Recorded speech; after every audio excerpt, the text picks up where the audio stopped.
ਸਤਿ ਸ਼੍ਰੀ ਅਕਾਲ ਦੋਸਤੋ, ਅਰਸ਼ ਟੀਵੀ ਦੇਖ ਰਹੇ ਸਾਰੇ ਦਰਸ਼ਕਾਂ ਦਾ ਨਿੱਘਾ ਸਵਾਗਤ ਕਰਦੇ ਹਾਂ।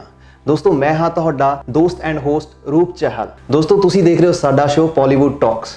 ਅਸੀਂ ਇਸ ਸ਼ੋਅ ਵਿੱਚ ਤੁਹਾਡੇ ਨਾਲ ਮੁਲਾਕਾਤ ਕਰਵਾਉਂਦੇ ਹਾਂ ਬਹੁਤ ਸਾਰੇ ਸੈਲੀਬ੍ਰਿਟੀਜ਼ ਦੀਆਂ, ਤੇ ਜਿਹੜੇ ਗੈਸਟ ਸਾਡੇ ਨਾਲ ਅੱਜ ਮੌਜੂਦ ਨੇ ਉਹਨਾਂ ਨੂੰ ਕਿਸੇ ਵੀ ਪਹਿਚਾਣ ਦੀ ਲੋੜ ਨਹੀਂ ਹੈ, ਕਿਉਂਕਿ ਪੂਰੀ ਦੁਨੀਆ ਵਿੱਚ ਵਸਦੇ ਹੋਏ ਪੰਜਾਬੀਆਂ ਦੇ ਦਿਲਾਂ ਤੇ ਉਹਨਾਂ ਨੇ ਇੱਕ ਛਾਪ ਜਿਹੀ ਛੱਡ ਦਿੱਤੀ ਹੈ।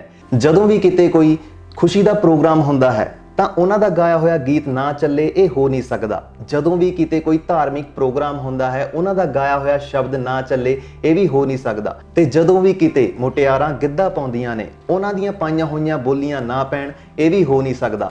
ਤਾਂ ਆਓ ਸਵਾਗਤ ਕਰਦੇ ਹਾਂ ਸਾਡੇ ਸ਼ੋਅ ਦੇ ਵਿੱਚ ਤੇ ਗੱਲਾਂ ਬਾਤਾਂ ਕਰਦੇ ਹਾਂ ਮੈਮ ਸਤਵਿੰਦਰ ਬਿੱਟੀ ਜੀ ਨਾਲ। ਮੈਮ ਸਤਿ ਸ਼੍ਰੀ ਅਕਾਲ ਜੀ। ਸਤਿ ਸ਼੍ਰੀ ਅਕਾਲ ਰੂਪ ਜੀ, ਤੁਹਾਨੂੰ ਔਰ ਅਰਸ਼ ਟੀਵੀ ਵੇਖ ਰਹੇ ਸਮੂਹ ਪੰਜਾਬੀਆਂ ਨੂੰ ਬਹੁਤ ਹੀ ਪਿਆਰ ਸਤਿਕਾਰ ਨਾਲ ਮੈਂ ਸਤਿ ਸ਼੍ਰੀ ਅਕਾਲ ਕਹਿੰਦੀ ਹਾਂ। ਜਦੋਂ ਅਸੀਂ ਛੋਟੇ ਹੁੰਦੇ ਸੀ ਉਦੋਂ ਤੋਂ ਤੁਹਾਨੂੰ ਸੁਣ ਰਹੇ ਹਾਂ, ਉਦੋਂ ਤੋਂ ਤੁਹਾਡੇ ਗਾਣਿਆਂ ਦਾ ਆਨੰਦ ਮਾਣ ਰਹੇ ਹਾਂ।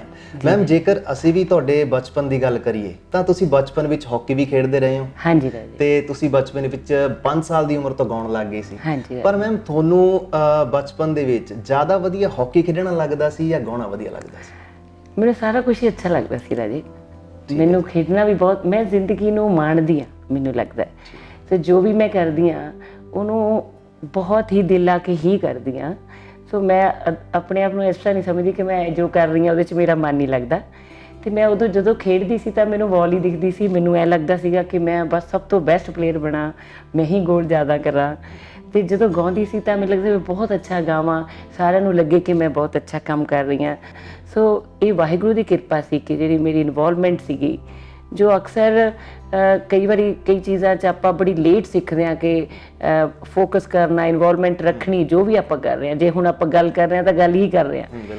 ਤਾਂ ਇਹ ਚੀਜ਼ਾਂ 'ਚ ਮੈਨੂੰ ਲੱਗਦਾ ਪਰਮਾਤਮਾ ਦੀ ਮੇਰੇ 'ਤੇ ਕਿਰਪਾ ਸੀ ਕਿ ਮੈਂ ਇਸ ਚੀਜ਼ ਨੂੰ ਦੋਨਾਂ 'ਚ ਮੇਰਾ ਜੀ ਲੱਗਦਾ ਸੀ। ਠੀਕ ਹੈ ਮੈਮ, ਅਕਸਰ ਅਸੀਂ ਸੁਣਦੇ ਹਾਂ ਕਿ ਤੁਹਾਡੀ ਲਾਈਫ ਦੇ ਵਿੱਚ ਤੁਹਾਡੇ ਫਾਦਰ ਸਾਹਿਬ ਦਾ ਬਹੁਤ ਬੜਾ ਰੋਲ ਰਿਹਾ ਹੈ, ਤੁਹਾਡੀ ਕਾਮਯਾਬੀ ਦੇ ਵਿੱਚ ਉਹਨਾਂ ਦਾ ਬਹੁਤ ਬੜਾ ਹੱਥ ਹੈ। ਤਾਂ ਸਾਡੇ ਦਰਸ਼ਕ ਜਾਣਨਾ ਚਾਹੁੰਦੇ ਨੇ ਕਿ ਤੁਹਾਡੇ ਫਾਦਰ ਸਾਹਿਬ ਦਾ ਨੇਚਰ ਕਿੱਦਾਂ ਦਾ ਸੀ? ਮੈਨੂੰ ਲੱਗਦਾ ਸੀ ਜੀ ਮੇਰੇ ਫਾਦਰ ਸਾਹਿਬ ਇੱਕ ਸੰਸਥਾ ਸੀਗੇ। ਹਰ ਚੀਜ਼ ਨੂੰ ਬੜਾ, ਕੋਈ ਵੀ ਚੀਜ਼ ਜ਼ਿੰਦਗੀ 'ਚ ਮੈਂ ਕਰਦੀ ਸੀ ਉਹ ਬੜੇ ਸੌਖੇ ਤਰੀਕੇ ਨਾਲ ਮੇਰੇ ਮਾਈਂਡ 'ਚ ਪਾ ਦਿੰਦੇ ਸੀ ਕਿ ਬੇਟਾ ਤੂੰ ਇੱਦਾਂ ਕਰ। ਔਰ ਸਭ ਤੋਂ ਵੱਡੀ ਗੱਲ ਉਹ ਜੋ ਮੈਨੂੰ ਹਮੇਸ਼ਾ ਕਹਿੰਦੇ ਸੀ, ਪੁੱਤ ਮੈਂ ਤੇਰੇ ਨਾਲ ਹਾਂ। ਜਦੋਂ ਮੈਨੂੰ ਕੋਈ ਲੱਗਦੀ ਸੀ ਚੀਜ਼ ਔਖੀ ਵੀ, ਦੇਖੋ ਇਸ ਤਰ੍ਹਾਂ ਹੋ ਰਿਹਾ ਡੈਡੀ, ਮੈਂ ਇਸ ਚੀਜ਼ 'ਚ ਮੈਂ ਇਸ ਤਰ੍ਹਾਂ ਕੰਮ ਕਰ ਰਹੀ ਹਾਂ, ਦੂਸਰੇ ਲੋਕ ਮੈਨੂੰ ਇਸ ਤਰ੍ਹਾਂ ਸਮਝ ਰਹੇ ਆ, ਤਾਂ ਉਹ ਕਹਿੰਦੇ ਸੀ ਪੁੱਤ ਮੈਨੂੰ ਪਤਾ ਹੈ ਯੂ ਆਰ ਦਾ ਬੈਸਟ। ਸੋ ਉਹ ਜਿਹੜੀ ਇੱਕ ਫੀਲਿੰਗ ਸੀ ਕਿ ਆਪਣੇ ਪਿਤਾ ਦਾ ਨਾਲ ਹੋਣਾ, ਇੱਕ ਬੇਟੀ ਦੇ ਮੈਂ ਕੀਤੀ ਵੀ, ਮੈਂ ਏਅਰ ਇੰਡੀਆ 'ਚ ਹਾਕੀ ਟੀਮ ਜੁਆਇਨ ਕੀਤੀ, ਉਹਨਾਂ ਵੱਲੋਂ ਮੈਚ ਖੇਡਦੀ ਸੀ। ਉੱਥੇ ਬੰਬੇ ਮੈਨੂੰ ਰਹਿਣਾ ਪੈਂਦਾ ਸੀ, ਜਾਣਾ ਪੈਂਦਾ ਸੀ ਉਹਨਾਂ ਦਿਨਾਂ 'ਚ। ਅਤੇ ਮੇਰੇ ਫਾਦਰ ਨੂੰ ਜਦੋਂ ਮੈਨੂੰ ਉਹ ਕਹਿ ਦਿੰਦੇ ਸੀ ਕਿ ਪੁੱਤ ਮੈਂ ਤੇਰੇ ਨਾਲ ਹਾਂ, ਤਾਂ ਮੈਂ ਕਿਤੇ ਵੀ ਹੁੰਦੀ ਸੀ ਮੈਨੂੰ ਇਹੀ ਲੱਗਦਾ ਸੀ ਉਹ ਮੇਰੇ ਨਾਲ ਹੈ।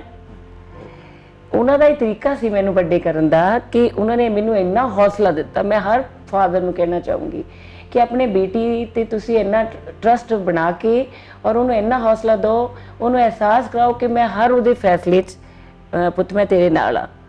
ਅਤੇ ਮੈਨੂੰ ਅੱਜ ਵੀ ਉਹ ਲੱਗਦਾ, ਭਾਵੇਂ ਉਹਨਾਂ ਨੂੰ ਗਏ 18 ਸਾਲ ਹੋ ਗਏ ਹੈ, ਕਿ ਮੇਰੇ ਹਰ ਫੈਸਲੇ 'ਚ ਮੈਂ ਉਹਨਾਂ ਨੂੰ ਆਪਣੇ ਅੰਦਰ ਮਹਿਸੂਸ ਕਰਦੀ ਹਾਂ। ਸਭ ਤੋਂ ਵੱਡੀ ਕੁਆਲਿਟੀ ਤਾਂ ਇਹੀ ਸੀ ਉਹਨਾਂ ਦੇ ਨੇਚਰ 'ਚ ਕਿ ਇੰਨੀ ਪੋਜ਼ੀਟਿਵਿਟੀ। ਔਰ ਮੈਨੂੰ ਕਹਿੰਦੇ ਸੀ ਪੁੱਤ ਕੁਛ ਕਰਕੇ ਦਿਖਾਓ ਜ਼ਿੰਦਗੀ 'ਚ, ਤੁਸੀਂ ਇਹ ਕਰ ਸਕਦੇ ਹੋ।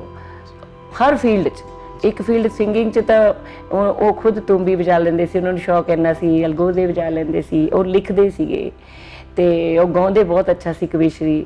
ਉਹਨਾਂ ਨੇ ਕਿਸੇ ਤੋਂ ਨਹੀਂ ਸੀ ਸਿੱਖਿਆ, ਪਰ ਮੈਨੂੰ ਲੱਗਦਾ ਹੈ ਕਿ ਬਹੁਤ ਮੇਰੇ 'ਤੇ ਉਹਨਾਂ ਦਾ ਅਸਰ ਸੀਗਾ। ਔਰ ਬੱਚੀਆਂ 'ਤੇ ਹੁੰਦਾ ਹੀ ਹੈ, ਜਿਸ ਤਰ੍ਹਾਂ ਦਾ ਫਾਦਰ ਦੇਖਦੀਆਂ ਨੇ ਉਸੇ ਤਰ੍ਹਾਂ ਦਾ ਆਪਣੀ ਲਾਈਫ 'ਚ ਅੱਗੇ ਵੀ ਇਨਸਾਨ ਲੱਭਦੀਆਂ ਨੇ ਕਿ ਮੈਨੂੰ ਵਾਹਿਗੁਰੂ ਇਸ ਤਰ੍ਹਾਂ ਦਾ ਇਨਸਾਨ ਹੀ ਮਿਲੇ ਜਿਸ ਤਰ੍ਹਾਂ ਦੇ ਮੇਰੇ ਫਾਦਰ ਨੇ ਮੈਨੂੰ ਵੱਡੇ ਹੋਣ 'ਚ ਮੇਰੀ ਮਦਦ ਕੀਤੀ, ਮੇਰੇ 'ਚ ਜੋ ਗੁਣ ਭਰੇ।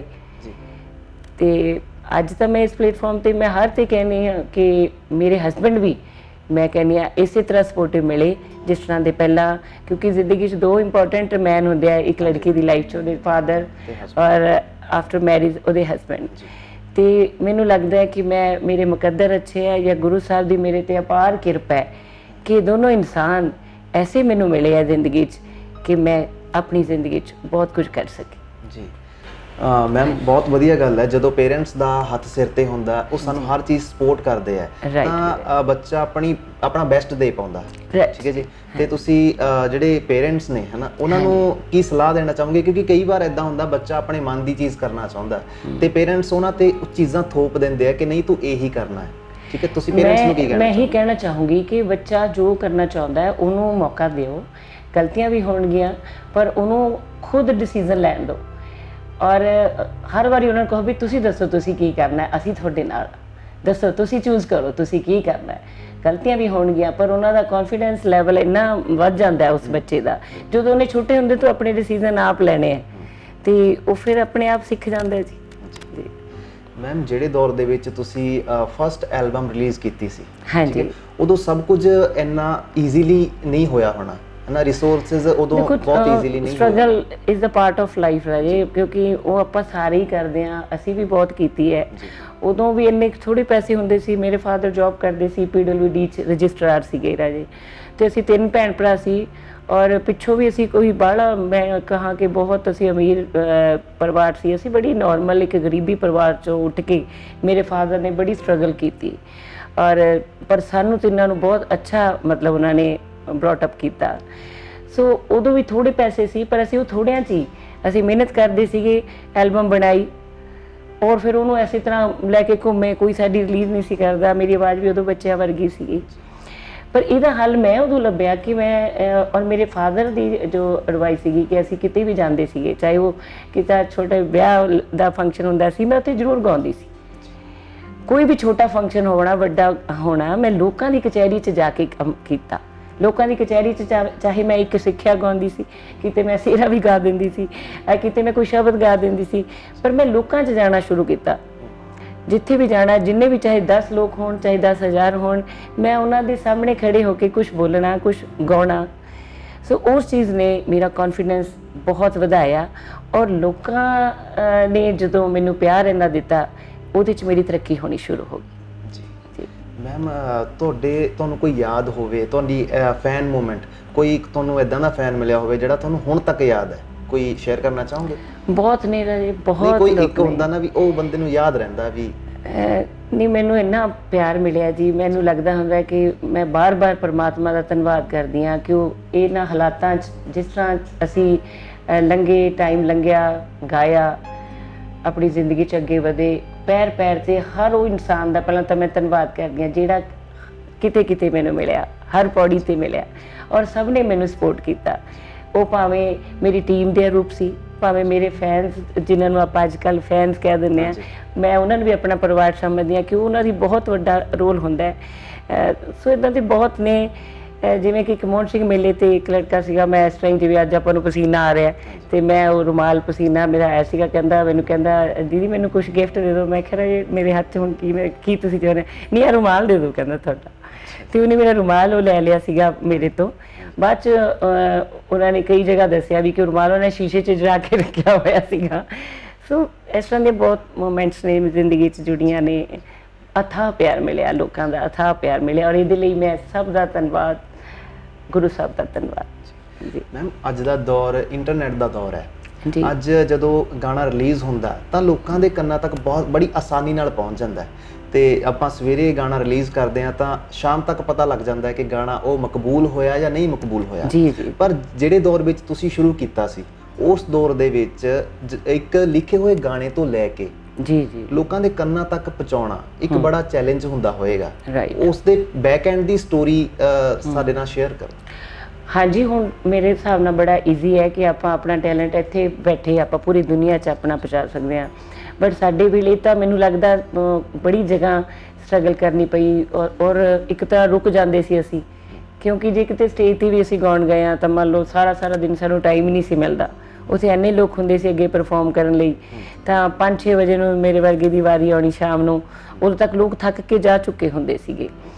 ਸੋ ਇਹ ਚੀਜ਼ਾਂ ਠੀਕ ਹੈ, ਸਟਰਗਲ ਤਾਂ ਆਪਾਂ ਨੂੰ ਕਰਨੀ ਪੈਂਦੀ ਹੈ। ਹੁਣ ਵੀ ਮੈਨੂੰ ਲੱਗਦਾ ਇੱਕ ਗੀਤ ਆਉਂਦਾ ਤਾਂ 1000 ਉਹਦੇ ਪਿੱਛੇ ਆ ਰਿਹਾ, ਅਤੇ ਆਪਣੀ ਜਗ੍ਹਾ ਬਣਾਉਣ ਲਈ ਤਾਂ ਤੁਹਾਨੂੰ ਕੀਪ ਫਾਈਟਿੰਗ ਔਰ ਲੱਗੇ ਰਹੋ, ਕਿਤੇ ਨਾ ਕਿਤੇ ਤੁਹਾਡਾ ਕਲਿੱਕ ਹੋ ਜਾਂਦਾ ਹੈ ਕਿ ਲੋਕਾਂ 'ਚ ਪਹੁੰਚ ਜਾਂਦੇ ਹੋ ਤੁਸੀਂ, ਪਰ ਉਹਦੇ ਲਈ ਲੱਗੇ ਰਹਿਣਾ ਜਿਵੇਂ ਮੈਂ ਸਮਝਦੀ ਹਾਂ ਜ਼ਰੂਰੀ ਹੁੰਦਾ ਹੈ, ਭਾਵੇਂ ਉਹ ਟਾਈਮ ਸੀ ਭਾਵੇਂ ਅੱਜ ਦਾ ਟਾਈਮ ਹੈ।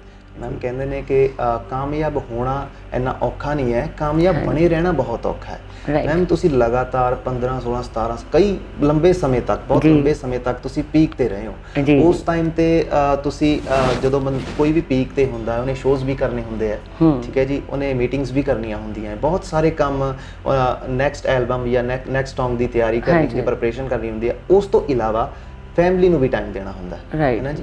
ਤੁਸੀਂ ਮੈਮ ਜਦੋਂ ਉਸ ਟਾਈਮ ਵਿੱਚ ਇਹ ਕਿੱਦਾਂ ਸਭ ਕੁਝ ਮੈਨੇਜ ਕਰਦੇ ਸੀ? ਆਪਣੇ ਆਪ ਹੋ ਜਾਂਦੀਆਂ ਚੀਜ਼ਾਂ, ਬਾਕੀ ਫੈਮਿਲੀ ਦੀ ਸਪੋਰਟ ਹੁੰਦੀ ਹੈ। ਜਦੋਂ ਕੋਈ ਵੀ ਕੰਮ ਮੈਂ ਆਪਣੇ ਜਿਹੜੇ ਅੱਜ ਦੇ ਸਾਡੇ ਯੰਗ ਹੈਗੇ ਆ, ਤੇ ਮੈਂ ਉਹਨਾਂ ਨੂੰ ਇਹ ਜ਼ਰੂਰ ਕਹਿਣਾ ਚਾਹੂੰਗੀ ਕਿ ਆਪਣੀ ਫੈਮਿਲੀ ਨੂੰ ਨਾਲ ਲੈ ਕੇ ਜਦੋਂ ਆਪਾਂ ਚੱਲਦੇ ਆ, ਬਹੁਤ ਚੀਜ਼ਾਂ ਸੌਖੀਆਂ ਹੋ ਜਾਂਦੀਆਂ ਨੇ।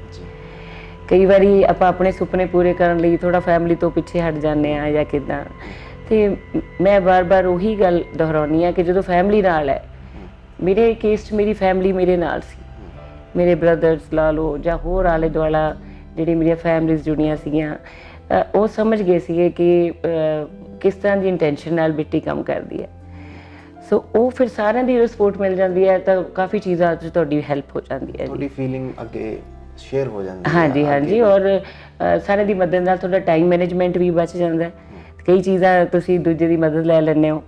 ਬਾਕੀ ਉਹੀ ਗੱਲ ਕਿ ਫੋਕਸ ਕਰਕੇ ਜੋ ਅੱਜ ਕਰ ਰਹੇ ਹੋ ਉਹਨੂੰ 100% ਕਰ ਦਿਓ, ਉਦੋਂ ਹੀ ਖਤਮ ਹੋ ਜੇ, ਉਹਨੂੰ ਲਟਕਾਓ ਨਾ।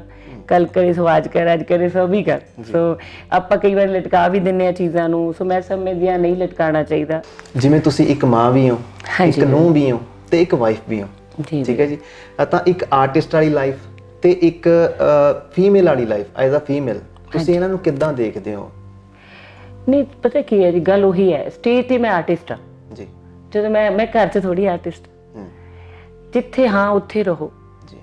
ਮਕਸਦ ਉਹੀ ਆ ਗਿਆ ਕਿ ਫੋਕਸ ਕਰਨਾ। ਜਦੋਂ ਮੇਰਾ ਬੱਚਾ ਮੇਰੇ ਨਾਲ ਹੈ, ਮੈਂ ਉੱਥੇ ਹੀ ਆ, ਮੈਂ ਉਹਦੀ ਗੱਲ ਹੀ ਸੁਣ ਰਹੀ ਹਾਂ। ਜੇ ਉਹਨੇ ਕੁਝ ਉਹਨੂੰ ਸਮਝ ਨਹੀਂ ਆ ਰਿਹਾ, ਜਿਵੇਂ ਅੱਜ ਕੱਲ੍ਹ ਆਪਾਂ ਦੇਖ ਹੀ ਰਹੇ ਆਨਲਾਈਨ ਪੜ੍ਹ ਰਹੇ ਬੱਚੇ, ਤਾਂ ਉਹ ਕਈ ਵਾਰੀ ਉਹਦੀ ਮੈਡਮ ਕਲਾਸ ਲੈ ਰਹੇ ਹੁੰਦੇ ਆ ਤੇ ਉਹਦਾ ਕੁਰਸੀ ਤੋਂ ਇੱਧਰ ਉੱਧਰ ਚਲੇ ਜਾਂਦਾ, ਘੁੰਮਣ ਲੱਗ ਜਾਂਦਾ, ਖੇਡਣ ਲੱਗ ਜਾਂਦਾ।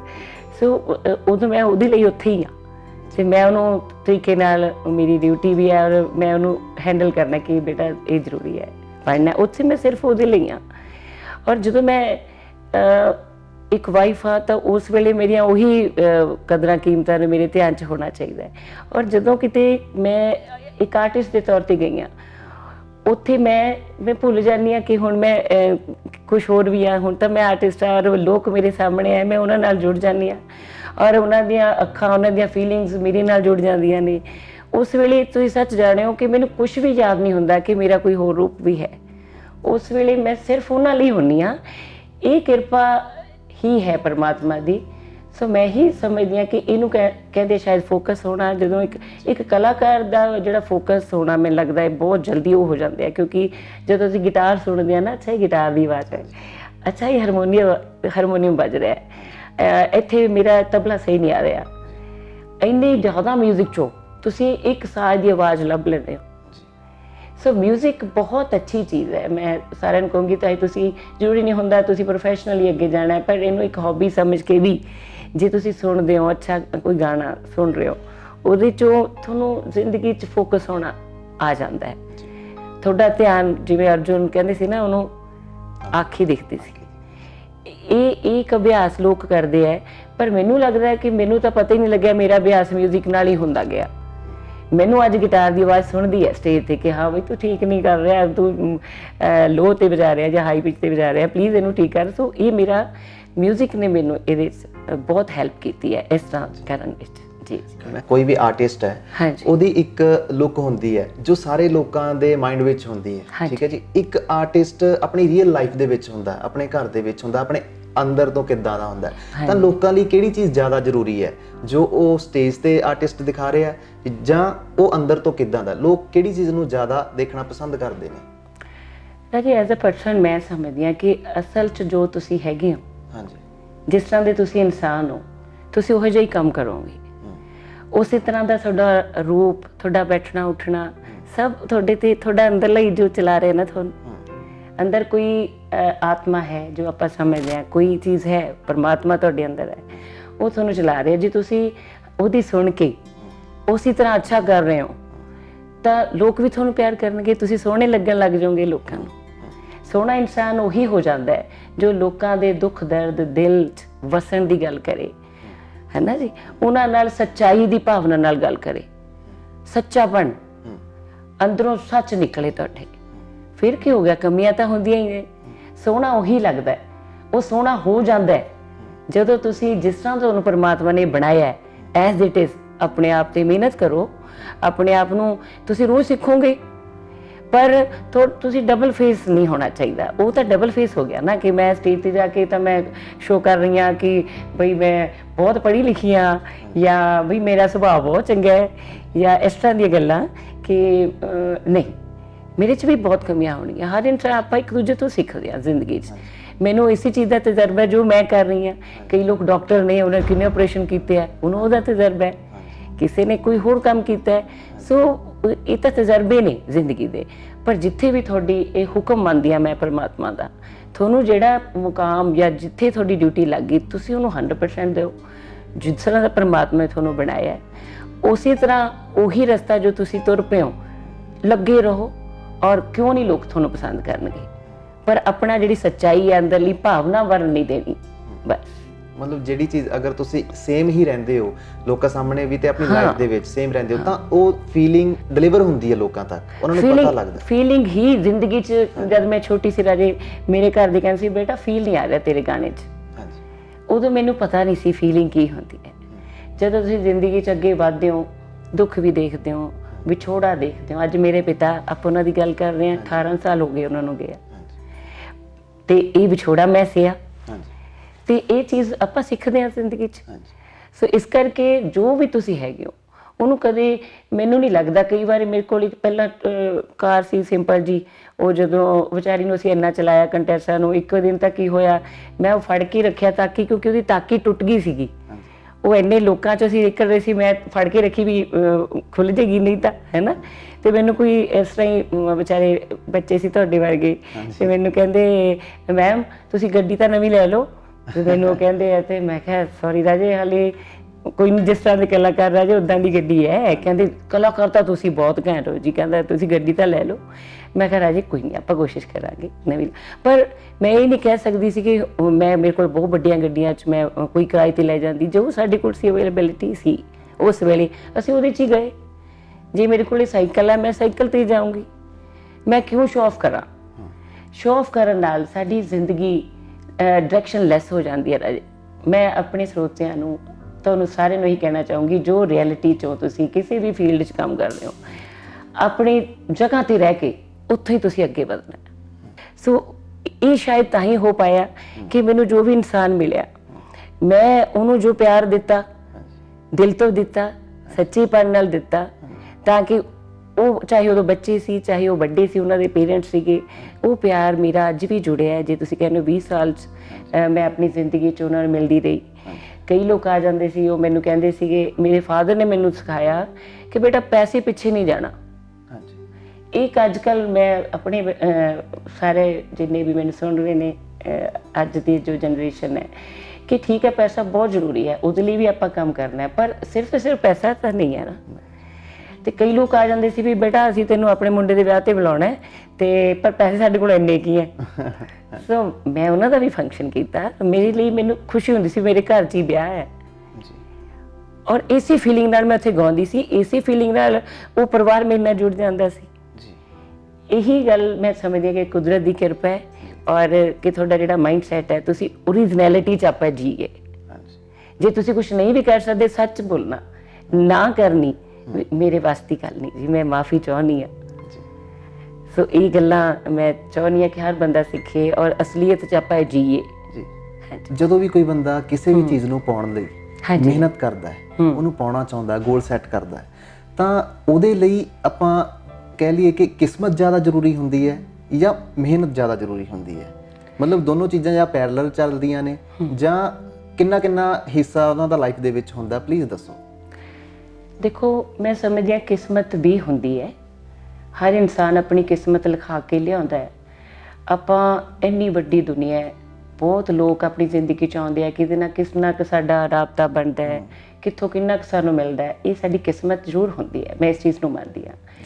ਪਰ ਜੇ ਇਨਸਾਨ ਮਿਹਨਤੀ ਹੈ, ਤਾਂ ਆਪਣੀ ਕਿਸਮਤ ਬਦਲ ਸਕਦਾ ਹੈ। ਜੀ ਜਦੋਂ ਆਪਾਂ ਮਿਹਨਤ ਕਰ ਦਿੰਦੇ ਹਾਂ ਉਹਦਾ ਇੱਕ ਰਸਤਾ ਬਣਦਾ। ਜਿੰਨੀ ਸੜਕ ਮੈਨੂੰ ਦਿਖਦੀ ਹੈ ਮੈਂ ਉੱਥੇ ਤੱਕ ਤਾਂ ਜ਼ਰੂਰ ਜਾਣਾ, ਅੱਗੇ ਜਾ ਕੇ ਫਿਰ ਦਿਖੂਗੀ। ਬਿਲਕੁਲ। ਜੇ ਆਪਾਂ ਇੱਥੇ ਬਹਿ ਜਾਓ ਕਿ ਮੇਰੀ ਤਾਂ ਭਾਗਾਂ 'ਚ ਹੀ ਨਹੀਂ ਹੈਗਾ, ਮੈਂ ਨਹੀਂ ਇਹ ਕੰਮ ਕਰ ਸਕਦਾ, ਮੈਂ ਕਹਿੰਦੀ ਕੀਪ ਫਾਈਟਿੰਗ, ਤੁਸੀਂ ਲੱਗੇ ਰਹੋ। ਪਰਮਾਤਮਾ ਇੰਨਾ ਅੱਛਾ ਹੈ, ਤੁਸੀਂ ਜਿਸ ਚੀਜ਼ ਦੇ ਬਗੈਰ ਲੱਗੋਗੇ ਉਹ ਫਿਰ ਤੁਹਾਡੀ ਕਿਸਮਤ 'ਚ ਲਿਖ ਦਿੰਦਾ ਹੈ। ਡੈਡੀਕੇਸ਼ਨ ਬਹੁਤ ਜ਼ਰੂਰੀ ਹੈ। ਪਰਮਾਤਮਾ ਵੀ ਉਹਦੇ ਅੱਗੇ ਮਜਬੂਰ ਹੋ ਜਾਂਦਾ ਹੈ ਕਿ ਉਹ ਤੁਹਾਡੇ ਲਈ ਫਿਰ ਉਹ ਤੁਹਾਡੀ ਸਪੋਰਟ ਕਰਨ ਲੱਗ ਜਾਂਦਾ ਹੈ ਕਿ ਹਾਂ ਇਹ ਮੇਰਾ ਬੱਚਾ ਹੈ, ਇਹ ਮੈਨੂੰ ਵੀ ਮੰਨ ਰਿਹਾ ਹੈ। ਆਪਣੀਆਂ ਕਦਰਾਂ ਕੀਮਤਾਂ 'ਚ ਰਹਿ ਕੇ ਮੇਰਾ ਚਾਹੇ ਤੁਸੀਂ, ਕਿਉਂਕਿ ਆਪਾਂ ਉਹਦੇ ਅੱਗੇ ਅਰਦਾਸ ਹੀ ਕਰ ਸਕਦੇ ਹਾਂ, ਉਹਦਾ ਹੁਕਮ ਮੰਨਦੇ ਆ, ਪਰ ਆਪਾਂ ਉਹਨੂੰ ਉਹ ਤੋਂ ਮੰਗਦੇ ਵੀ ਆ। ਆਪਾਂ ਪਰਮਾਤਮਾ ਨੂੰ ਕਹਿੰਦੇ ਆ ਕਿ ਠੀਕ ਹੈ ਪਰਮਾਤਮਾ, ਦੇਣਾ ਨਾ ਦੇਣਾ ਤੇਰੀ ਮਰਜ਼ੀ, ਪਰ ਮਿਹਨਤ ਕਰਨਾ ਮੇਰਾ ਫਰਜ਼ ਹੈ। ਸੋ ਮੈਂ ਇਸ ਪੁਆਇੰਟ ਆਫ ਵਿਊ ਤੇ ਮੈਂ ਕਹਿਣੀ ਚਾਹੁੰਦੀ, ਮੈਂ ਆਪਣੀ ਜ਼ਿੰਦਗੀ ਜੀ ਮੈਂ ਮਿਹਨਤ ਨੂੰ ਬਹੁਤ ਪ੍ਰੈਫਰ ਕਰਦੀ ਹਾਂ। ਮਿਹਨਤ ਜ਼ਰੂਰ ਕਰੋ, ਪਰਮਾਤਮਾ ਅੱਗੇ ਅਰਦਾਸ ਕਰੋ। ਪਰਮਾਤਮਾ ਲਈ ਕੋਈ ਚੀਜ਼ ਮੁਸ਼ਕਿਲ ਨਹੀਂ, ਉਹ ਹਰ ਚੀਜ਼ ਤੁਹਾਡੀ ਕਿਸਮਤ 'ਚ ਲਿਖ ਸਕਦੇ ਆ। ਪਰ ਜੇ ਤੁਸੀਂ ਮਿਹਨਤ ਹੀ ਨਹੀਂ ਕਰ ਰਹੇ, ਇਕੱਲਾ ਤੁਸੀਂ ਕਹੋ ਇਹ ਮੇਰੀ ਤਾਂ ਕਿਸਮਤ 'ਚ ਮੈਨੂੰ ਮਿਲ ਜੇ, ਤਾਂ ਫਿਰ ਤਾਂ ਲਿਖੀਆਂ ਲਿਖਾਈਆਂ ਵੀ ਰੱਬ ਕਹਿੰਦਾ ਵੀ ਇਹਦਾ ਹੀ ਸਾਰ ਲੂਗਾ, ਇਹਦਾ ਕੋਈ ਜ਼ਿਆਦਾ ਮੋਹ ਨਹੀਂ ਹੈਗਾ ਇਸ ਚੀਜ਼ ਨਾਲ। ਮਤਲਬ ਮੈਂ ਇਹ ਸਮਝਦੀ ਹਾਂ ਮਿਹਨਤੀ ਹੋਣਾ ਬਹੁਤ ਜ਼ਰੂਰੀ ਹੈ, ਫਿਰ ਪਰਮਾਤਮਾ ਤੁਹਾਨੂੰ ਕੋਈ ਚੀਜ਼ ਤੁਹਾਡੇ ਤੋਂ ਓਲਾ ਨਹੀਂ ਰੱਖਦੇ। ਜੀ ਮੈਮ, ਤੁਸੀਂ 2016 ਵਿੱਚ ਪੋਲਿਟਿਕਸ ਜੁਆਇਨ ਕਰਦੇ ਹੋ ਜੀ, ਕਾਂਗਰਸ ਪਾਰਟੀ ਤੋਂ ਜੁਆਇਨ ਕਰਦੇ ਹੋ। ਹਾਂਜੀ। ਆਫਟਰ ਮੈਰਿਜ ਜੁਆਇਨ ਕੀਤੀ ਸੀ ਮੈਮ? ਬਿਲਕੁਲ ਰਾਜੇ, ਉਹੀ ਆਪਾਂ ਕਹਿੰਦੇ ਆ ਮੁਕੱਦਰ ਹੁੰਦਾ ਹੈ। ਆਪਾਂ ਜਿਵੇਂ ਹੁਣ ਗੱਲ ਕਰਦੇ ਸੀ ਕਿਸਮਤ ਹੁੰਦੀ ਹੈ, ਤੇ ਮੇਰੀ ਕਿਸਮਤ ਵਿੱਚ ਕੁਲਰਾਜ ਸਿੰਘ ਗਰੇਵਾਲ ਆਏ ਜੀ, ਜਿਹੜਾ ਕਿ ਇੱਕ ਪੋਲੀਟੀਕਲ ਫੈਮਿਲੀ ਨੂੰ ਬਿਲੋਂਗ ਕਰਦੇ ਸੀ ਜੀ। ਇਹੀ ਮੇਰੀ ਕਿਸਮਤ, ਆਪਾਂ ਹੁਣ ਇੱਥੇ ਸਮਝ ਸਕਦੇ ਹਾਂ ਕਿਸਮਤ ਕਿੱਥੇ ਲੈ ਕੇ ਜਾ ਰਹੀ ਹੈ ਤੁਹਾਨੂੰ, ਹੈ ਨਾ। ਔਰ ਉਹ ਐਸਾ ਇਨਸਾਨ ਹੈ, ਜੇ ਮੈਨੂੰ ਲੱਗਦਾ ਸੀ ਆਫਟਰ ਮੈਰਿਜ ਸ਼ਾਇਦ ਮੈਂ ਘਰ ਹੀ ਰਹਿਣਾ ਹੈ, ਘਰ ਹੀ ਸਾਂਭਣਾ ਹੈ, ਇਸ ਤਰ੍ਹਾਂ ਦੀ ਮੇਰੀ ਲਾਈਫ ਹੁੰਦੀ ਹੈ, ਹਰ ਕੁੜੀ ਸੋਚਦੀ ਹੈ। ਕਿਤੇ ਇੱਕ ਹੋਰ ਚੈਲੰਜ ਵੱਡਾ ਮੇਰੀ ਜ਼ਿੰਦਗੀ 'ਚ ਆ ਰਿਹਾ, ਇਹ ਵੀ ਮੇਰੀ ਕਿਸਮਤ ਆ ਗਈ ਫਿਰ। ਤੇ ਉਹਨਾਂ ਦੀ ਸਪੋਰਟ ਉਹਦੀ ਮਿਲਣੀ ਜਿਸ ਤਰ੍ਹਾਂ ਪਹਿਲਾਂ ਫਾਦਰ ਦੀ ਮਿਲੀ ਕਿ ਬੇਟਾ ਮੈਂ ਤੇਰੇ ਨਾਲ ਆ, ਤੇ ਹੁਣ ਮੇਰੇ ਹਸਬੈਂਡ ਕਹਿ ਰਹੇ ਆ ਕਿ ਤੁਸੀਂ ਬੇਟੀ ਕੁਝ ਕਰੋ, ਤੁਸੀਂ ਕਰ ਸਕਦੇ ਹੋ।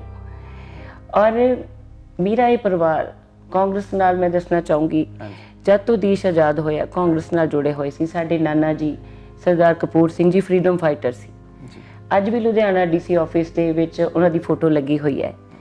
ਔਰ ਉਹ ਜਦੋਂ ਜਾਂਦੇ ਸੀ ਨਾ, ਇੱਕ ਵਾਰ ਕਿਸੇ ਡੀਸੀ ਨੇ ਪੁੱਛ ਲਿਆ ਵੀ ਤੁਸੀਂ ਕੌਣ ਹੋ ਜੀ, ਉਹ ਕਹਿੰਦੇ ਅਸੀਂ ਉਹ ਆ ਜਿਨ੍ਹਾਂ ਕਰਕੇ ਤੁਸੀਂ ਇਹ ਕੁਰਸੀ ਤੇ ਬੈਠੇ ਹੋ। ਸੋ ਇਸ ਤਰ੍ਹਾਂ ਦੀ ਫੀਲਿੰਗ ਨਾਲ ਗੜਚ ਨਹੀਂ ਕਹਿੰਦੇ ਹੁੰਦੇ ਵੀ ਦੇਸ਼ ਭਗਤੀ ਨਾਲ ਗੜਚ ਰੂਹਾਂ ਸਾਡੇ ਪਰਿਵਾਰ 'ਚ। ਔਰ ਉਸ ਤੋਂ ਬਾਅਦ ਸਾਡੇ ਤਾਇਆ ਜੀ ਬਲਦੇਵ ਸਿੰਘ ਬੱਲੀ ਜੀ, ਉਹ ਕਾਂਗਰਸ ਨਾਲ ਜੁੜੇ ਹੋਏ ਸਨ। ਔਰ ਉਹਨਾਂ ਦੇ ਕਹਿ ਲਓ ਕਾਂਗਰਸੀ ਹੋਣ ਦੇ ਨਾਤੇ ਹੀ ਜਦੋਂ ਪਿੱਛੇ ਕਾਲਾ ਦੌਰ ਚੱਲਦਾ ਸੀਗਾ, ਜਿਹਦੇ 'ਚ ਆਪਾਂ ਕਹਿੰਦੇ ਆ ਪੰਜਾਬ 'ਚ ਬੜਾ ਨੁਕਸਾਨ ਹੋਇਆ, ਉਦੋਂ ਉਹਨਾਂ ਨੂੰ ਵੀ ਸਾਡੇ ਪਰਿਵਾਰ ਦਾ ਨੁਕਸਾਨ ਹੋਇਆ। ਸ਼ਾਇਦ ਉਹ ਇਸ ਕਰਕੇ ਹੀ ਹੋਇਆ ਕਿਉਂਕਿ ਕਾਂਗਰਸ ਨਾਲ ਜੁੜੇ ਹੋਏ ਪਰਿਵਾਰ ਸੀ, ਤੇ ਉਸ ਵੇਲੇ ਜੋ ਹਾਲਾਤ ਬਣੇ। ਸੋ ਉਸ ਤੋਂ ਬਾਅਦ ਮੈਂ ਸਮਝਦੀ ਹਾਂ ਮੇਰੀ ਕਿਸਮਤ ਮੈਨੂੰ ਇਸ ਪਰਿਵਾਰ 'ਚ ਲੈ ਕੇ ਆਈ, ਤੇ ਇਹ ਪਰਿਵਾਰ ਕਾਂਗਰਸੀ ਹੋਣ ਕਰਕੇ ਇਹਨਾਂ ਦਾ ਇੱਕ ਆਪਣਾ ਸੋਚਣ ਦਾ ਤਰੀਕਾ ਸੀ, ਪਾਰਟੀ ਦੇ ਨਾਲ ਕਿਸ ਤਰ੍ਹਾਂ ਜੁੜੇ ਹੋਏ ਸੀ, ਕਿਉਂਕਿ ਆਪਾਂ ਪੰਜਾਬੀ ਇੱਦਾਂ ਦੇ ਆ ਜਿੱਥੇ ਜੁੜ ਜਾਂਦੇ ਆ ਸਰ ਜੁੜ ਜਾਂਦੇ ਆ। ਤੇ ਸਾਡੀਆਂ ਇਹ ਪਰਿਵਾਰ ਦੀਆਂ ਜੜ੍ਹਾਂ ਉੱਥੇ ਜੁੜੀਆਂ ਹੋਣ ਕਰਕੇ ਮੇਰੀ ਉਸ ਵੇਲੇ ਕਹਿ ਲਓ ਕਿਸਮਤ ਦੇ ਦਰਵਾਜ਼ਾ ਖੋਲ੍ਹਿਆ ਕਿ ਰਾਹੁਲ ਜੀ ਔਰ ਸਾਡੇ ਮਾਨਯੋਗ ਮੁੱਖ ਮੰਤਰੀ ਸਾਹਿਬ ਕੈਪਟਨ ਅਮਰਿੰਦਰ ਸਿੰਘ ਜੀ ਇਹ ਲੜਕੀਆਂ ਨੂੰ ਲੈ ਕੇ ਆ ਰਹੇ ਸੀ। ਔਰ ਅਮਰੀਕਾ ਵਿੱਚ ਸਾਡੀ ਮੁਲਾਕਾਤ ਹੁੰਦੀ ਹੈ, ਤੇ ਮੇਰੀ ਕਿਸਮਤ, ਤੇ ਮੈਂ ਆਪ ਵੀ ਜੁਝਾਰੂ ਸੀ ਕਿ ਜਿਹੜਾ 20 ਸਾਲ ਦੀ ਤੁਸੀਂ ਰੂਪ ਗੱਲ ਕਰ ਰਹੇ ਹੋ ਕਿ ਤੁਸੀਂ ਛੋਟੇ ਹੁੰਦੇ ਤੋਂ ਮੈਨੂੰ ਦੇਖਿਆ, ਤੇ ਉਹ ਜਿਹੜਾ ਤੁਹਾਡਾ ਪਿਆਰ ਅੱਜ ਤੱਕ ਲੋਕਾਂ ਦਾ ਪਿਆਰ ਮੇਰੇ ਨਾਲ ਬਣਿਆ ਹੋਇਆ ਸੀ, ਤੇ ਮੈਂ ਤਾਂ ਪਹਿਲਾਂ ਹੀ ਤਿਆਰ ਸੀ, ਮੈਨੂੰ ਇੰਨਾ ਪਿਆਰ ਮਿਲਿਆ, ਮੈਂ ਵੀ ਤਾਂ ਹੁਣ ਕੁਝ ਰਿਟਰਨ ਦੇਣਾ ਨਾ। ਤੇ ਮੈਨੂੰ ਇਹ ਲੱਗਿਆ ਕਿ ਮੇਰੇ ਲਈ ਇੱਕ ਅਪਰਚੂਨਿਟੀ ਹੈ ਕਿ ਮੈਂ ਆਪਣੇ ਲੋਕਾਂ ਲਈ ਕੁਝ ਯੋਗਦਾਨ ਪਾ ਸਕਾਂ। ਸੋ ਇਹ ਕਿਸਮਤ ਨੇ ਮੈਨੂੰ ਫੈਸਲਾ ਦਿੱਤਾ ਔਰ ਮੈਂ ਪਾਰਟੀ ਜੁਆਇਨ ਕੀਤੀ ਔਰ ਮੈंने ਇਲੈਕਸ਼ਨ ਲੜੀ। ਔਰ ਜਿੱਤ ਹਾਰ ਨੂੰ, ਕਿਉਂਕਿ ਮੈਂ ਹਾਕੀ ਖੇਡੀ ਹੈ, ਤੁਸੀਂ ਪਹਿਲਾਂ ਗੱਲ ਕੀਤੀ ਹੈ, ਅਸੀਂ ਭਾਵੇਂ ਜਿੱਤਦੇ ਸੀ ਭਾਵੇਂ ਹਾਰਦੇ ਸੀ, ਪਰ ਅਸੀਂ ਜੈਕਾਰੇ ਲਾ ਕੇ ਮੈਦਾਨ ਚੋਂ ਬਾਹਰ ਆਉਂਦੇ ਸੀ। ਤੇ ਅੱਜ ਵੀ ਭਾਵੇਂ ਅਸੀਂ ਇਲੈਕਸ਼ਨ ਹਾਰੇ, ਪਰ ਮੈਂ ਜਿਹੜਾ ਵਾਅਦਾ ਕੀਤਾ ਸੀ ਆਪਣੀ ਸਪੀਚਿਸ 'ਚ, ਕਿਉਂਕਿ ਮੇਰਾ 20 ਸਾਲ ਦਾ ਇੱਕ ਲੋਕਾਂ ਨਾਲ ਜੁੜੀ ਹੋਈ ਜੋ ਗੱਲਬਾਤ ਸੀ, ਮੈਂ ਸਮਝਦੀ ਸੀ ਮੇਰਾ ਮੈਂ ਲੋਕਾਂ ਨੂੰ ਭਾਸ਼ਣ 'ਚ ਕਿਹਾ ਜਾਂ ਬੋਲ ਬੋਲ ਕੇ ਕਿਹਾ ਮੈਂ ਤੁਹਾਡੇ ਲਈ ਇੱਥੇ ਬੈਠੂੰਗੀ, ਤੁਹਾਡੇ ਲਈ ਮੁਸ਼ਕਲਾਂ ਦਾ ਤੁਹਾਡੇ ਨਾਲ ਖੜ ਕੇ ਸਾਥ ਦਊਂਗੀ, ਤੇ ਉਹ ਮੈਂ ਆਪਣਾ ਕੰਟੀਨਿਊਟੀ ਚ ਰੱਖਿਆ ਔਰ ਅੱਜ ਅਸੀਂ ਮਿਹਨਤ ਕਰ ਰਹੇ ਹਾਂ ਔਰ ਇੰਨੀ ਮਿਹਨਤ ਕਰ ਰਹੇ ਹਾਂ ਆਪਣੇ ਲੋਕਾਂ ਲਈ ਕਿ ਪਰਮਾਤਮਾ ਜੋ ਸਾਨੂੰ ਅੱਗੇ ਰਸਤਾ ਜੋ ਲਾਈਟ ਦੇਗਾ ਅਸੀਂ ਉੱਥੇ ਤੱਕ ਤੁਰ ਸਕੀਏ ਜੀ। ਜਿਵੇਂ ਆਪਾਂ ਤੁਹਾਡੀ ਰੀਸੈਂਟ ਲਾਈਫ ਦੀ ਗੱਲ ਕਰੀਏ, ਹਾਂਜੀ, ਅੱਜ ਕੱਲ ਤੁਸੀਂ ਕੀ ਕਰ ਰਹੇ ਹੋ ਤੇ ਤੁਸੀਂ ਇਹ ਜਿਹੜਾ ਕਰੋਨਾ ਪੀਰੀਅਡ ਹੈ, ਹਾਂਜੀ, ਸਾਰੇ ਹੀ ਆਪਣੇ ਆਪਣੇ ਘਰੇ ਬੰਦ ਸੀਗੇ, ਠੀਕ ਹੈ, ਹਾਂਜੀ, ਤਾਂ ਆਰਟਿਸਟ ਦੀ ਲਾਈਫ ਹੁੰਦੀ ਹੈ ਕਿ ਉਹਨੂੰ ਆਦਤ ਹੁੰਦੀ ਹੈ ਕਿ ਲੋਕਾਂ 'ਚ ਵਿਚਰਨਾ, ਹਨਾ, ਬਹੁਤ ਜਗ੍ਹਾ ਜਾਣਾ, ਤਾਂ ਤੁਹਾਡਾ ਘਰੇ ਰਹਿ ਕੇ ਕਿੱਦਾਂ ਦਾ ਟਾਈਮ ਲੰਘਿਆ? ਹਾਂਜੀ, ਪਿਛਲੇ 2 ਮਹੀਨੇ ਤਾਂ ਜਦੋਂ ਜ਼ਿਆਦਾ ਸਟ੍ਰਿਕਨੈਸ ਹੋਈ ਹੈ, ਥੋੜੀ ਦੇਰ ਤਾਂ ਅਸੀਂ ਵੀ ਬਿਲਕੁਲ ਐਕਟੀਵਿਟੀ ਉਦੋਂ ਸਮਝ ਨਹੀਂ ਸੀ ਆ ਰਿਹਾ ਕਿ ਕਿਸ ਤਰ੍ਹਾਂ ਤੁਸੀਂ ਇਸ ਆਪਾਂ ਮੁਸ਼ਕਿਲ ਦੌਰ 'ਚ ਅੱਗੇ ਵਿਚਰਨਾ ਹੈ। ਸੋ ਹੌਲੀ ਹੌਲੀ ਜੋ ਸਾਨੂੰ ਗਾਈਡਲਾਈਨਸ ਆਈਆਂ, ਕੁਝ ਪਾਰਟੀ ਵੱਲੋਂ ਵੀ ਆਈਆਂ, ਕੁਝ ਗਵਰਨਮੈਂਟ ਦਾ ਪਤਾ ਲੱਗਦਾ ਸੀਗਾ ਕਿ ਅਸੀਂ ਕੀ ਕਰ ਰਹੇ ਹਾਂ, ਤਾਂ ਪੂਰਾ ਸਰਗਰਮ ਹੋ ਕੇ ਅੱਜ ਕੱਲ੍ਹ ਤਾਂ ਫੇਸਬੁੱਕ 'ਤੇ ਆਪਾਂ ਸਾਰੇ ਨਾਲ ਸ਼ੇਅਰ ਕਰਦੇ ਹਾਂ ਅਤੇ ਤੁਸੀਂ ਦੇਖ ਸਕਦੇ ਹੋ ਕਿ ਮੈਂ ਆਪਣੇ ਲੋਕਾਂ 'ਚ, ਕਿਉਂਕਿ ਜਿਹੜਾ ਇਹ ਸਾਹਨੇਵਾਲ ਹਲਕਾ ਹੈ, ਇਹ ਲੋਕਾਂ 'ਚ ਹੀ ਮੈਂ ਜ਼ਿਆਦਾ ਵਿਚਰਦੀ ਹਾਂ, ਇੱਥੇ ਹੀ ਮੈਂ ਉਹਨਾਂ ਦੀ ਜੋ ਮਦਦ ਕਰ ਸਕਦੀ ਸੀਗੀ ਔਰ ਗਵਰਨਮੈਂਟ ਦੀਆਂ ਕੀ ਨੀਤੀਆਂ ਆ ਰਹੀਆਂ ਸੀ ਉਹਨਾਂ ਤੱਕ ਪਹੁੰਚਾਉਣਾ, ਉਹ ਅਸੀਂ ਦਿਨ ਰਾਤ ਸਰਗਰਮ ਹਾਂ। ਕੋਈ ਰਾਸ਼ਨ ਦੀ ਸੇਵਾ ਹੋਵੇ, ਕੋਈ ਹੋਰ ਉਹਨਾਂ ਦੀਆਂ ਪਰਸਨਲ ਪ੍ਰੋਬਲਮਸ ਕਈ ਹੁੰਦੀਆਂ ਨੇ, ਸੋ ਅਸੀਂ ਪੂਰਾ ਲੱਗੇ ਹੋਏ ਹਾਂ ਇਹਦੇ 'ਚ, ਦਿਨ ਰਾਤ ਆਪਣਾ ਜੋ ਯੋਗਦਾਨ ਹੈ ਅਸੀਂ ਪਾ ਰਹੇ ਹਾਂ ਜੀ। ਆਪਣੇ ਆਪ ਲਈ ਕਈ ਵਾਰ ਲੱਗਦਾ ਹੁੰਦਾ ਕੋਈ ਇਨਸਾਨ, ਤੁਸੀਂ ਮੈਨੂੰ ਇੰਨਾ ਭਰ ਦਿੱਤਾ ਹੈ, ਇੰਨਾ ਮੈਂ ਰੱਜ ਚੁੱਕੀ ਹਾਂ, ਇੱਕ ਇੱਜ਼ਤ ਦੀ ਮੰਗ ਮੈਂ ਜ਼ਰੂਰ ਕਰਦੀ ਹਾਂ ਪਰਮਾਤਮਾ ਅੱਗੇ ਜਦੋਂ ਮੱਥਾ ਟੇਕਦੀ ਹਾਂ ਕਿ ਸੱਚੇ ਪਾਤਸ਼ਾਹ ਜਿਹੜੀ ਇੱਜ਼ਤ ਤੂੰ ਮੈਨੂੰ ਅੱਜ ਤੱਕ ਦਿੱਤੀ ਹੈ, ਜਿਹੜਾ ਪਿਆਰ ਅੱਜ ਤੱਕ ਦਿੱਤਾ, ਇਹੀ ਲੈ ਕੇ ਮੈਂ ਦੁਨੀਆ ਤੋਂ ਜਾਵਾਂ। ਭਾਵੇਂ ਇਹ ਫੀਲਡ ਬਹੁਤ ਟਫ ਹੈ, ਇਹਦੇ 'ਚ ਬੜੀਆਂ ਮੁਸ਼ਕਲਾਂ ਦਾ ਸਾਹਮਣਾ ਕਰਨਾ ਪੈਂਦਾ ਹੈ, ਪਰ ਮੇਰੇ ਲੋਕ ਮੇਰੇ 'ਤੇ ਵਿਸ਼ਵਾਸ ਰੱਖ ਸਕਣ, ਮੈਂ ਇਸ ਤਰ੍ਹਾਂ ਦੇ ਕੰਮ ਕਰਾਂ ਔਰ ਜਿੱਥੋਂ ਤੱਕ ਵੀ ਪਰਮਾਤਮਾ ਮੈਨੂੰ ਲਾਈਟ ਦੇਣਗੇ, ਲੈ ਕੇ ਜਾਣਗੇ, ਮੈਂ ਤੁਹਾਡੇ ਹੱਕ ਸੱਚ ਲਈ ਲੜਾਈ ਲੜਾਂ। ਔਰ ਮੈਂ ਚਾਹੁੰਦੀ, ਪੰਜਾਬੀ ਲੋਕ ਬੜੇ ਇਮੋਸ਼ਨਲ ਹੁੰਦੇ ਆ ਰਾਜੇ, ਆਪਾਂ ਇਮੋਸ਼ਨਲ ਆ, ਆਪਾਂ ਕੁਰਬਾਨੀਆਂ ਦਿੱਤੀਆਂ ਤੇ ਮੈਂ ਜਲਦੀ ਕਨੈਕਟ ਹੋ ਜਾਂਦੇ ਆ। ਹਾਂਜੀ, ਤੇ ਮੈਂ ਜੋ ਪਰਸਨਲੀ ਸਮਝਦੀ ਹਾਂ ਕਿ ਅਸੀਂ ਹੁਣ ਪੰਜਾਬੀ, ਅਸੀਂ ਅੱਗੇ ਵਧਣ ਦੀ ਵੀ ਗੱਲ ਕਰਨੀ ਹੈ, ਅਸੀਂ ਸਿਰਫ ਕੁਰਬਾਨੀ ਦੀ ਗੱਲ ਨਹੀਂ ਕਰਨੀ, ਜਜ਼ਬੇ ਦੀ ਨਹੀਂ, ਅਸੀਂ ਛੇਤੀ ਲੜ ਪੈਂਦੇ ਹਾਂ। ਤੇ ਮੈਂ ਤੁਹਾਡੀ ਭੈਣ ਕਹਿ ਲਓ, ਮਾਂ ਕਹਿ ਲਓ, ਇੱਕ ਧੀ ਕਹਿ ਲਓ ਪੰਜਾਬੀਆਂ ਦੀ, ਮੈਂ ਇਹ ਚਾਹੁੰਦੀ ਹਾਂ ਕਿ ਵਾਹਿਗੁਰੂ ਮੇਰੇ ਰਾਹੀਂ ਮੈਂ ਆਪਣੇ ਸਾਰੇ ਪੰਜਾਬੀਆਂ ਨੂੰ ਆਪਸ 'ਚ ਜੋੜਾਂ, ਕਿਉਂਕਿ ਅਸੀਂ ਲੜਨਾ ਨਹੀਂ, ਅਸੀਂ ਅੱਗੇ ਵਧਣਾ, ਅਸੀਂ ਆਪਣੇ ਪੰਜਾਬ ਨੂੰ ਅੱਗੇ ਵਧਾਉਣਾ ਹੈ। ਸਾਡੀਆਂ ਬਹੁਤ ਮੁਸ਼ਕਲਾਂ ਨੇ, ਸਾਡੇ ਪੰਜਾਬੀ ਇੰਨੇ ਬੁਲੰਦ ਨੇ, ਜਿੱਥੇ ਜਾਂਦੇ ਆ ਝੰਡੇ ਗੱਡਦੇ ਆ, ਤੇ ਅਸੀਂ ਪੰਜਾਬ ਵੀ ਨਹੀਂ ਛੱਡਣਾ। ਜੇ ਅੱਜ ਅਸੀਂ ਅਮਰੀਕਾ 'ਚ ਝੰਡੇ ਗੱਡਦੇ, ਕੈਨੇਡਾ 'ਚ ਗੱਡਦੇ, ਹੋਰ ਕੰਟਰੀ 'ਚ ਗੱਡਦੇ, ਅਸੀਂ ਪੰਜਾਬ ਵੀ ਕਿਉਂ ਛੱਡੀਏ ਬਈ? ਬਿਲਕੁਲ, ਅਸੀਂ ਆਪਣਾ ਦੇਸ਼ ਵੀ ਕਿਉਂ ਛੱਡੀਏ? ਕਿਉਂਕਿ ਅਸੀਂ, ਜਿਹੜੀ ਸਾਡੀ ਕੌਮ ਹੈ, ਬਸ ਡਾਇਰੈਕਸ਼ਨ ਸਹੀ ਚਾਹੀਦੀ ਹੈ, ਤਾਂ ਸਾਨੂੰ ਕੋਈ ਨਹੀਂ ਰੋਕ ਸਕਦਾ। ਬਿਲਕੁਲ ਮੈਮ, ਤੁਹਾਡੇ ਨਾਲ ਗੱਲ ਕਰਦੇ ਹਾਂ, ਬਹੁਤ ਵਧੀਆ ਲੱਗ ਰਿਹਾ ਤੇ ਬਹੁਤ ਕੁਝ ਸਿੱਖਣ ਨੂੰ ਮਿਲ ਰਿਹਾ। ਉਮੀਦ ਹੈ ਕਿ ਸਾਡੇ ਸਰੋਤੇ ਵੀ ਤੁਹਾਡੇ ਇਸ ਮਾਈਂਡਸੈਟ ਤੋਂ ਬਹੁਤ ਕੁਝ ਸਿੱਖਣਗੇ। ਅੱਜ ਕੱਲ੍ਹ ਇੱਦਾਂ ਹੈ ਰਾਜੇ, ਮੈਂ ਸਮਝਦੀ ਹਾਂ ਕਿ ਪਿੰਡਾਂ 'ਚ ਲਾ ਲਓ ਜਾਂ ਇੱਕ ਪਰਿਵਾਰ 'ਚ ਲਾ ਲਓ, ਆਪਾਂ 'ਚ ਬਹੁਤ ਗੱਲਾਂ 'ਚ ਇਹ ਵੀ ਇੱਕ ਸਿਆਸਤ ਹੁੰਦੀ ਹੈ। ਜੋ ਸਿਆਸਤ 'ਚ ਕੋਈ ਬਾਹਰਲਾ ਬੰਦਾ ਕੁਝ ਨਾ ਕੁਝ ਸੁੱਟ ਜਾਂਦਾ, ਤੁਸੀਂ ਆਪਸ 'ਚ ਵੀ ਇਹ ਲੜ ਪੈਣ, ਉਹਨਾਂ ਨੇ ਤਰੱਕੀ ਬਾਰੇ ਸੋਚਣਾ ਹੀ ਨਹੀਂ। ਤੇ ਸਾਡੇ ਵੀ ਇਸ ਤਰ੍ਹਾਂ ਦੇ ਹਾਲਾਤ ਹੁੰਦੇ ਹੈ, ਉਹ ਹਾਲਾਤਾਂ ਨੂੰ ਅਸੀਂ ਸਮਝਣਾ ਹੈ। ਸੋ ਮੈਂ ਜੋ ਇਨਸਾਈਡ ਹੋ ਕੇ ਹੁਣ ਜੋ ਮੈਨੂੰ ਚੀਜ਼ਾਂ ਸਮਝ ਆ ਰਹੀਆਂ, ਮੈਂ ਚਾਹੁੰਦੀ ਹਾਂ ਸਾਡੇ ਬੱਚੇ ਤੁਹਾਡੇ ਵਰਗੇ ਉਹ ਤਰੱਕੀ ਕਰਨ ਔਰ ਇਸ ਚੀਜ਼ ਨੂੰ ਅੰਡਰਸਟੈਂਡ ਕਰਨ ਕਿ ਸਾਡਾ ਫਾਇਦਾ ਕਿਵੇਂ, ਅਸੀਂ ਫਾਇਦਾ ਵੀ ਲੈਣਾ ਆਪਣੀ ਕੌਮ ਲਈ। ਅਸੀਂ ਹਮੇਸ਼ਾ ਇਮੋਸ਼ਨਲ ਹੋ ਕੇ ਫੈਸਲੇ ਨਹੀਂ ਲੈਣੇ। ਜਿੱਥੇ ਤੁਹਾਨੂੰ ਲੱਗਦਾ ਹੈ ਚੁੱਪ ਹੋਣਾ ਵੀ ਜ਼ਰੂਰੀ ਹੁੰਦਾ ਹੈ, ਹਮੇਸ਼ਾ ਜੋਸ਼ 'ਚ ਆ ਕੇ ਵੀ ਜਾਨ ਵਾਰ ਦਾਂਗੇ, ਜਾਨਾਂ ਅਸੀਂ ਨਹੀਂ ਵਾਰਨੀਆਂ। ਮੈਂ ਚਾਹੁੰਦੀ ਹਾਂ ਤੁਹਾਡੇ ਵਰਗੇ ਬੱਚੇ ਜਿਉਂਦੇ ਰਹਿਣ, ਉਹਨਾਂ ਦੀਆਂ 100 ਸਾਲ ਦੀਆਂ ਉਮਰਾਂ ਹੋਣ। ਅਸੀਂ ਇਮੋਸ਼ਨਲ ਹੋ ਕੇ ਕੋਈ ਫੈਸਲਾ ਨਹੀਂ ਲੈਣਾ, ਅਸੀਂ ਸਮਝਦਾਰੀ ਨਾਲ ਅੱਗੇ ਵਧਣਾ। ਮੈਮ, ਬਹੁਤ ਬਹੁਤ ਧੰਨਵਾਦ ਤੁਹਾਡਾ, ਤੁਸੀਂ ਬਹੁਤ ਖੁੱਲ੍ਹ ਕੇ, ਬਹੁਤ ਢੰਗ ਦੇ ਨਾਲ ਸਾਰਾ ਕੁਝ ਐਕਸਪਲੇਨ ਕੀਤਾ। ਮੈਂ ਟਰਾਈ ਕੀਤੀ ਹੈ ਰਾਜੇ, ਮੈਂ ਬਹੁਤ ਵਧੀਆ ਲੱਗਿਆ ਤੁਹਾਨੂੰ ਮਿਲ ਕੇ। Thank you. ਤੇ ਜਾਂਦੇ ਜਾਂਦੇ ਤੁਸੀਂ ਸਾਡੇ ਦਰਸ਼ਕਾਂ ਨੂੰ ਕੀ ਸੁਨੇਹਾ ਦੇਣਾ ਚਾਹੁੰਦੇ ਹੋ? ਅੱਜ ਦੇ ਜੋ ਨਿਊ ਕਮਰ ਆ ਰਹੇ ਨੇ ਨਾ, ਮਿਹਨਤ ਕਰ ਰਹੇ ਨੇ, ਉਹਨਾਂ ਨੂੰ ਕੀ ਸੁਨੇਹਾ ਦੇਣਾ ਚਾਹੁੰਦੇ ਹੋ ਸਾਡੇ ਚੈਨਲ ਰਾਹੀਂ? ਪਲੀਜ਼ ਦੱਸੋ। ਸਭ ਤੋਂ ਪਹਿਲਾਂ ਤਾਂ ਰੂਪ ਤੁਹਾਡਾ ਔਰ ਆਰਸ਼ ਟੀਵੀ ਦੀ ਸਾਰੀ ਟੀਮ, ਜਿੰਨੇ ਵੀ ਤੁਸੀਂ ਅੱਜ ਸਾਡੇ ਇੱਥੇ ਗ੍ਰਹਿ ਵਿਖੇ ਆਏ ਹੋ, ਮੇਰੇ ਨਾਲ ਗੱਲਾਂ ਕੀਤੀਆਂ ਔਰ ਲੋਕਾਂ ਤੱਕ ਮੈਨੂੰ ਲੈ ਕੇ ਜਾ ਰਹੇ ਹੋ, ਤੁਹਾਡਾ ਸਾਰਿਆਂ ਦਾ ਧੰਨਵਾਦ। ਸੁਨੇਹਾ ਰਾਜੀ, ਮੈਂ ਸਮਝਦੀ ਹਾਂ ਜ਼ਿੰਦਗੀ ਨੂੰ ਭਰਪੂਰ ਜੀਓ, ਖੁਸ਼ੀ ਨਾਲ ਜੀਓ, ਜ਼ਿੰਦਗੀ ਦੁਬਾਰਾ ਨਹੀਂ ਮਿਲਣੀ। ਜਦੋਂ ਵੀ ਕਿਸੇ ਨੂੰ ਮਿਲੋ, ਇੰਨਾ ਵਧੀਆ ਮਿਲੋ, ਸ਼ਾਇਦ ਆਪਣੀ ਆਖਰੀ ਮੁਲਾਕਾਤ ਹੋਵੇ।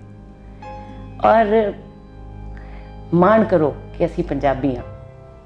ਇੱਥੇ ਜੰਮਣ ਤੇ ਮਾਣ ਕਰੋ, ਆਪਣੀ ਜ਼ਿੰਦਗੀ ਨੂੰ ਰੋੜੋ ਨਾ। ਕੋਈ ਵੀ ਤਾਕਤ ਬਾਹਰਲੀ ਹੋਵੇ, ਅਸੀਂ ਕਿਵੇਂ ਹਿਲ ਸਕਦੇ ਹਾਂ?